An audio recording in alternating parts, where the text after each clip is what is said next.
And obviously, as Nosgoth as an esport is still in its early phase, really. I mean, even calling it an esport, I prefer to call it competitive game at this point in time. So it's going to take a while. Ideally, I would like to grow the streamers and casters for Nosgoth organically from within the community, rather than bringing external casters on board. But if when there's no kind of high quality or medium quality casters within the community, then we have to turn to other casters who maybe have experience casting across multiple games, and they've got a good cadence and they've got a good general knowledge of how gaming works and whatnot. Gaming works. How competitive shooting-ish games work, I suppose. Different terminology that they can use and whatnot, and just be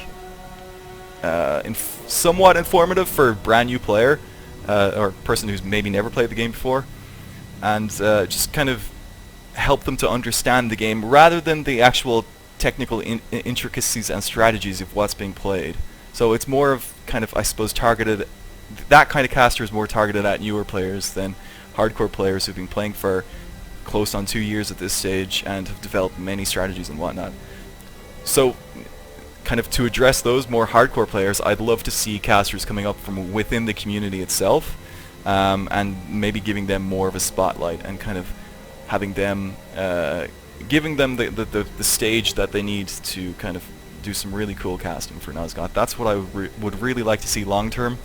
I know it's going to take a little while to grow the community and the competitive scene to the point where that becomes feasible, but it's something that I really want to do. So if you guys have any interest in casting or anything like that, I'd love to see some attempts and whatnot with ESL. I know Noscam definitely, or well, just Spectator, needs improvements, and that is on the to-do list. It's just a little bit lower down than dealing with in-game issues right now, but it's definitely something that I want to see kind of grow.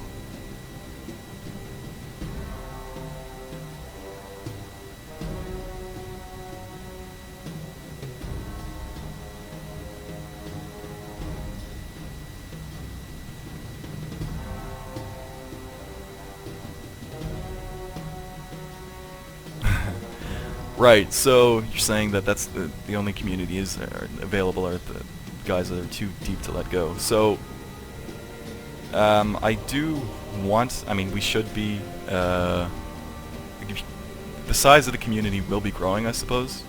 We will be getting many more players in.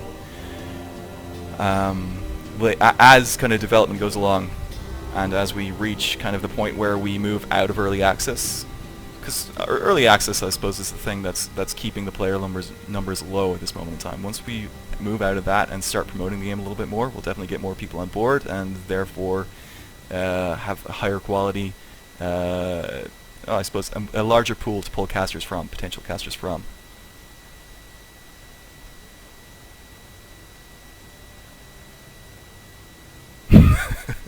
Thanks, Senna. Yeah, I'm trying to get out of silver. I mean, I was bronze yesterday, so I'm happy enough to have progressed this far, and hopefully, with any luck, I can move up a little bit further.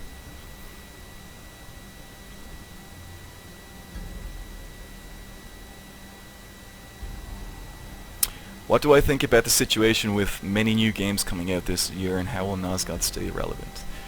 That's a good question, and honestly, I think Nosgoth is a unique enough of a game in terms of the core gameplay mechanics, as well as the setting and the art direction and all that, whereby it can absolutely thrive on its own. It kind of stands out apart from most other competitive shooter type games out there. Nosgoth really is its own beast, and I think it definitely has the potential to grow pretty big. It's a free-to-play game. It looks pretty good for a free-to-play game. Sure, some of the AAA games are starting to push on now with the various technologies that they're using, but for free-to-play, it still looks great. And I think just the unique aspect of it, of the gameplay itself, will sustain it for quite some time to come. And I suppose, as I said before, moving out of early access will be kind of the big moment for Nosgoth. As far as Nosgoth or Noscam being limited. Absolutely, there are more there's more functionality that I'd like to see from it, and even just fixing the current designs so that we can lock onto player views and things like that for sure would be a lot more beneficial. There are like technical difficulties, I suppose, with that to a certain extent. Replicating precise precision aim is something that's difficult to do within the UE3 engine from a spectating perspective. It's not impossible, absolutely not, but it does require a lot of work. So it's something that we're looking at doing, just getting that quality up there a little bit more, but it will take time.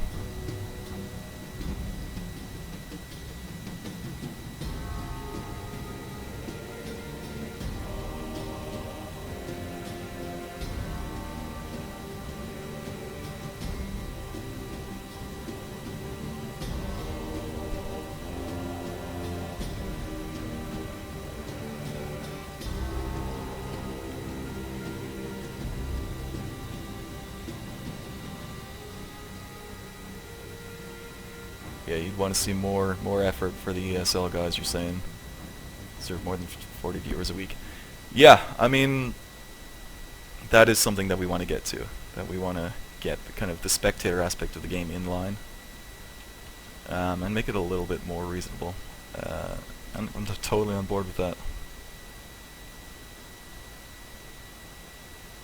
So SV Paz, you say, although Nosgoth stands out, you don't feel that it's advertised at all.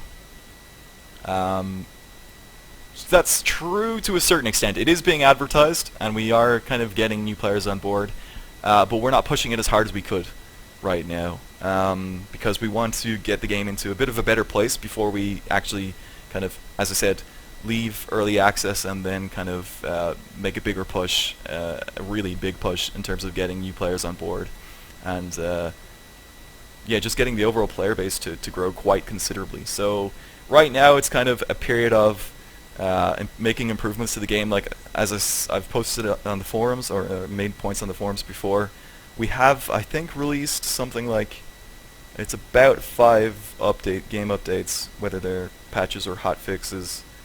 We've released 5 of them within the last 6 weeks or something like that. It was pretty close to that, which is it's a pretty good rate of release. The size of the updates, some of them are smaller than others, some of them are bigger.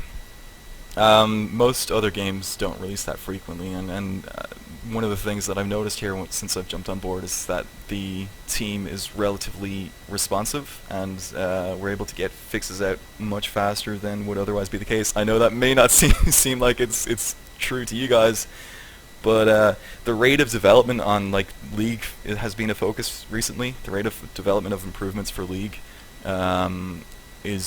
has been pretty impressive for me as someone who's worked on other titles. That the development turnaround time is usually quite a bit longer. It's usually maybe 3 weeks to a month. I've been really impressed, and I know that's me coming in. I'm the community manager. Of course, I'm not going to say bad things about it.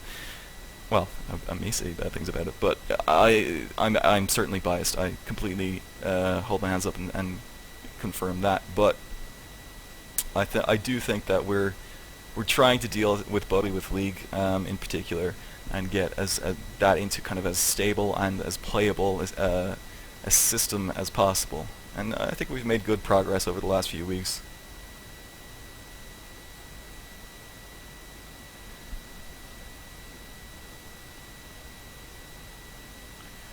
Zeno2K talking about ESL and the cross-region cup. And the fact that there's no prizing. Yeah, I mean, so I found out about the cross-region cup, was it yesterday? Yes, yesterday. I was in chat with some of the guys just before they announced it, and I think the initiative is interesting. I'm really interested to see what the community uptake is like on it. Right now, our focus is on just the beta cups in terms of prizing. But if the cross-region cup takes off, then who knows what we can do with it.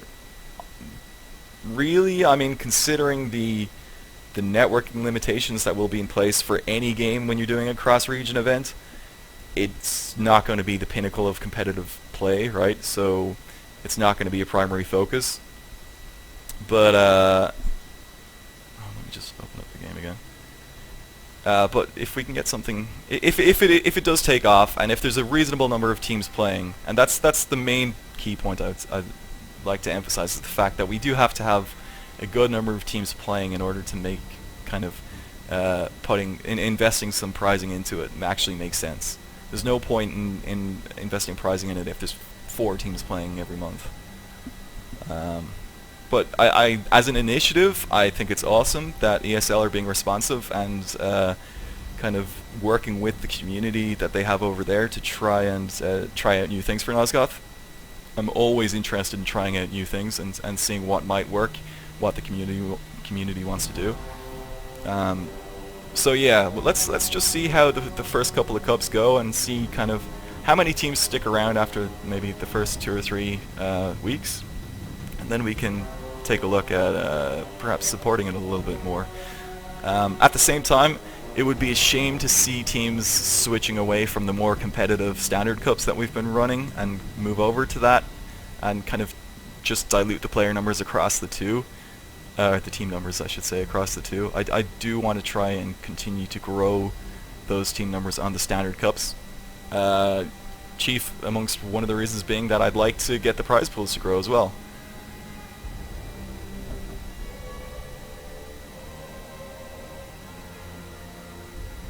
SV Pass saying he just found Nosgoth by accident when he was searching for free-to-play games.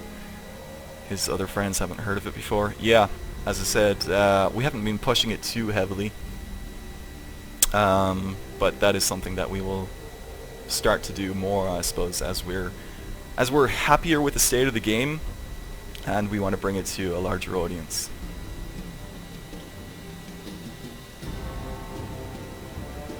MC asks, once Overwatch is available for everyone, don't I think Nosgoth player base will plummet to the ground? No. I definitely think there will be some people who make the transition, but the games play massively differently. Like, honestly, the core mechanics of the gameplay, they're hugely different. I've worked on previous games that will be much closer to Overwatch, and even those games are still doing well.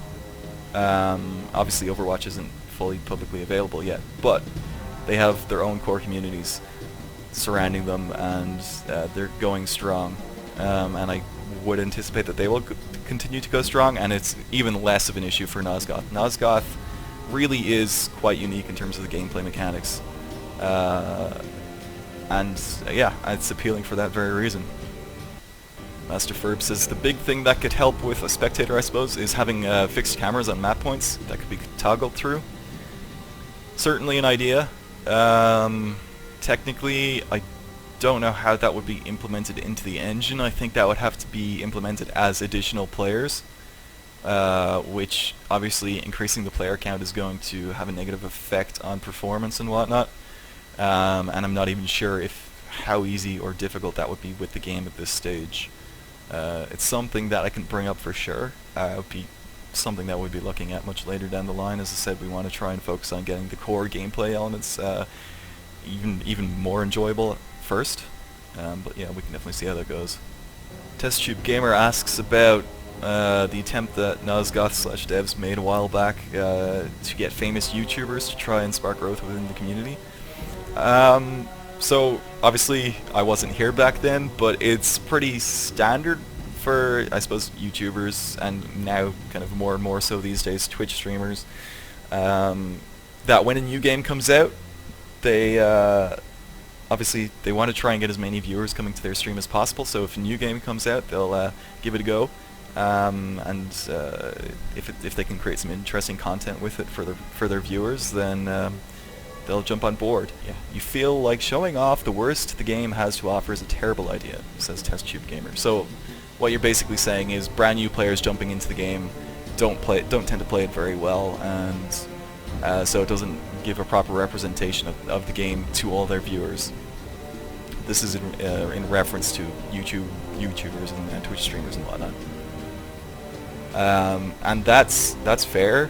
I would say most games have that issue. Obviously, it's going to be more of an issue for competitive games, especially if they're team-based competitive games. So trying to present, it's like, so I suppose targeting the right kind of people is what you want to do, and to a certain extent, Summit 1G is one of those people that theoretically should transition fairly well, given that he's played quite a few competitive games before to a high level. But as you say, Nosgoth kind of plays very much to its own strengths. So while you can transition first-person shooter experience over to it to a certain degree, the tactical, I suppose, tactical mind that you have to develop for Nosgoth is quite a bit different to something like Counter-Strike.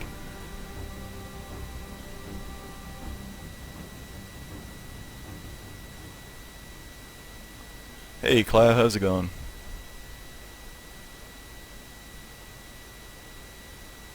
Oh, but just to go back to Test Tube Gamer's point.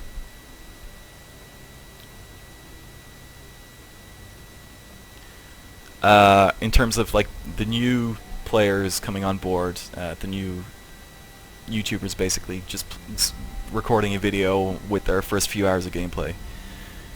I don't think it massively negatively impacts the game. If they're having fun, then that's what's really important. Most of the players, most of their viewers aren't looking for high-level play.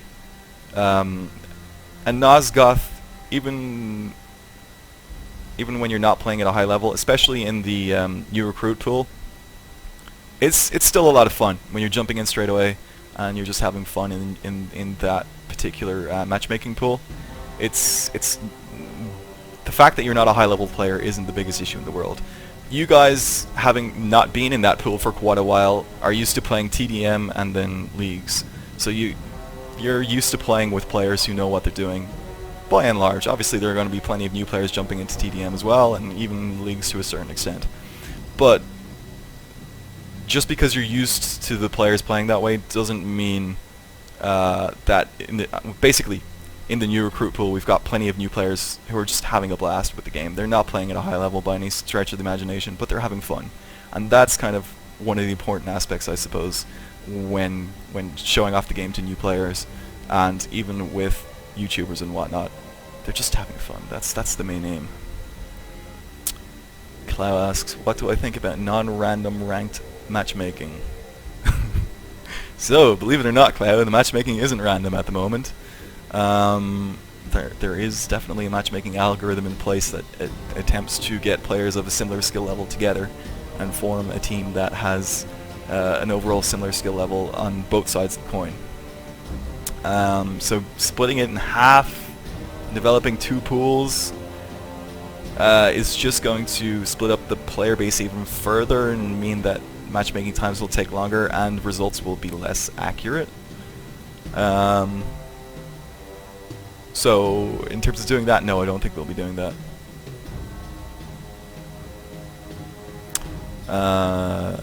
But when we're looking at the basically matchmaking across all games, any game that's out there, the larger the player pool you have to choose from, the better the matchmaking works. So as we push for kind of continued growth with Nosgoth and move out of the early access phase and bring new players on board, matchmaking will work better and we'll be able to tune it more finely as well to a larger player base. When you're dealing with a smaller player base with matchmaking, you have to make more compromises with the actual players that you put together.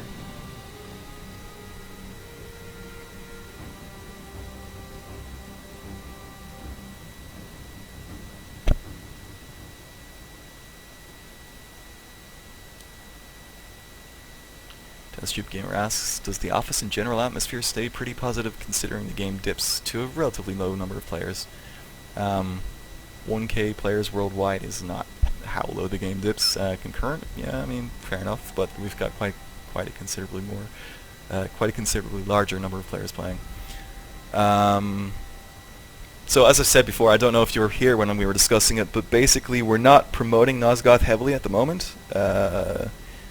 yeah, basically because we want to get it to a kind of a better state before we start to really push Nosgoth and promote it heavily again. Yes, we did promote it quite considerably around open beta. Um, that's kind of that's a logical time to promote the game. It's when it's first available to the wide audience at the audience at large, and so that's kind of a good time to try and stress test and load test the environment, and also introduce a ton of new players to the game because it's the first time they'll actually be able to access it. So that makes sense then. With that done and achieved, then the focus is kind of gathering up all the feedback that was received from that huge test, and then trying to build upon the areas that need improvement. And that's what's been happening for the last few months. Again, I'll say it, while some of you may feel that we could be releasing more bug fixes and things like that, we absolutely are trying to address as many of the bugs as we can. But in general, game development takes quite a while, and we've been trying to make improvements across the board where we can to just make the game more enjoyable. And that's what's been happening over the last few months, and it will continue to happen for a little while longer. And I suppose we'll be continuing to develop it even after it moves out of early access. It is a free-to-play game after all. We do want to continue to bring updates to it. But yeah, basically, I wouldn't worry too much about the size of the population at the moment. Yeah, because as I said, we're not promoting it too heavily. We're relatively happy with where it is now. Obviously, we'd always like to have larger numbers. It's never going to get to the point where the numbers are too high for us. That no such thing exists. We want as many players playing as possible, but right now we're happy enough with where things are at.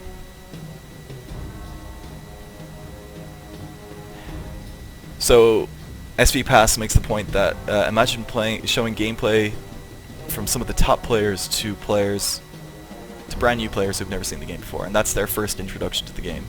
He reckons it'll be a lot more interesting for them. Yes and no. It really depends on the audience that you're targeting. Hardcore gamers who like to play extremely competitive games will appreciate that for sure, but there are plenty of other gamers out there who play plenty of different free-to-play games who just want to jump in and have a bit of fun, have a blast.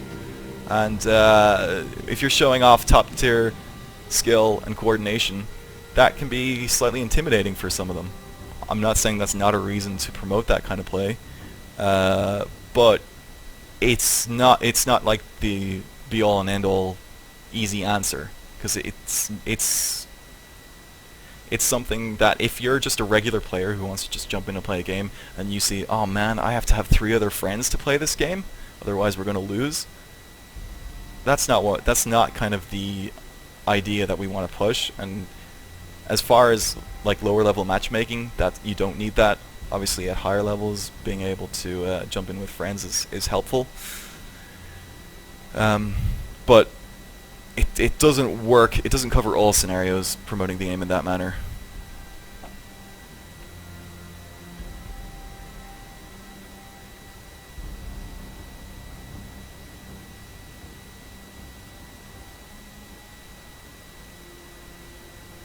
Cloud mentions that the matchmaking is random insofar as putting top players and new players into the same games. Yeah, so matchmaking tries its best not to do that when at all possible. If you're matchmaking kind of outside of peak hours, you may find yourself in scenarios like that. If that happens, it then kind of defaults to the secondary objective of trying to have a balanced spread across each team, so that at least the combination of skill levels will kind of even out, and that's kind of the secondary objectives that it defaults to. So that hopefully both teams should have a fighting chance at it. Some huge games out there use that system as their primary method of matchmaking. So for example, World of Tanks does that. That was one of the biggest ones that did it for a long time. I'm pretty sure they still do it. And yeah, so that's not our primary method, but it's kind of a fallback. Our primary method is to try and get as many players of the same skill level together into a game as possible. But especially for you guys who are super high end, I mean, not everyone is that skilled, and plenty of people aren't that skilled, and the number of people that are that skilled is relatively small. So finding full matches of all of you guys together can be pretty difficult, considering matchmaking runs for, I don't know, maybe 5 minutes tops typically, if we're lucky. If we're lucky, not even that long, I don't believe. So TestTube Gamer says there's no denying that the dev team has been better over the last few months, but it still feels like the game is on a timer that's running out. He says, I guess we don't get any real updates for months and months at a time, and it scares people to think that the game is just going to die. Right, yeah, so as I said, pretty much repeating what I said now at this stage, but we're not focusing on bringing in a ton of new players at the moment, as far as kind of real game updates, as you say. So I think one of the things we spoke about in the roundup last month was the voice-free system of communication. So that's one of the things that we've been looking at with Nosgoth recently, is kind of ways to improve communication amongst players without necessarily having to do it verbally or with written text, because a lot of players don't speak the same language, especially in Europe. Plenty of players, communication via language can be difficult. So what we're looking to implement is this voice-free system. So it will allow you to kind of highlight points of interest on the map and whatnot, or yeah, points of interest on the map basically that that will allow you to coordinate via various callouts that happen in the game that are localized and translated. So even if you don't speak the same language, these pings and callouts will make it easier for you guys to coordinate together. And that's kind of one of the features that we're looking at rolling out now shortly. And that's, I suppose, one of the cooler things that'll have been introduced to the game for a while. So TestTube Gamer says when he watches a stream for League of Legends, that yeah, high level play is absolutely the reason that he's watching that. And yeah, I completely agree. As I said, there are certain audiences that will kind of respond more positively to different kinds of gameplay. So if you are a hardcore player, seeing the super high-end players pull off amazing feats is really impressive, really inspiring, definitely gets you wanting to play the game. But comparatively, those players are few in number compared to the wider player base who's kind of just looking to play for fun. So when you're advertising the game, and honestly, when you're working with influencers and whatnot, most of those guys are personality driven. They're not driven by being high level gamers. Like, there's very few people out there who play across multiple games that are high level gamers. Very few YouTubers that do that. If they're a high level gamer, they typically stick to 1 or 2 games and don't stray far from those. Because if you want to play at that high level, you can't really afford to play too many games. So the idea of trying to get someone on board for that and use them to promote Nosgoth is a little difficult. So that's why it makes a lot more sense to do it with a broader audience, with kind of people who are known, YouTubers who are known for their personality and just having fun with the game, rather than being super high level players. So interactive with chat, I forget to play the actual game. Yeah, I can't focus on doing this 2 things at once, man. I am the worst at multitasking. But hey, it's Twitch legit, right? I've got a game running in the background at least.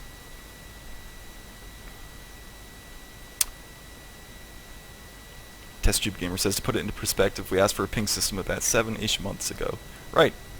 It takes a while to develop such systems, and I'm sure at that stage they were working on other things that had been asked for previously as well. So it's just it's a matter of getting what they're working on at the moment finished and out the door, and then moving on to the next thing and trying to catch up as quickly as possible. But there really isn't any catching up, because the amount of requests that come in from the community, from all different types of players, hardcore players, much more casual players, people who really are enthralled by the lore, there's so many different requests from so many different sides within the communities that keeping up with all of that and being able to do all of that is just not possible. So it's a matter of trying to determine what will have the biggest impact for the largest amount of players, and kind of just bring the most joy, and then we have to try and get that done and built and complete and released, and that's kind of, then we move on to the next next release after that, and that's the way we work.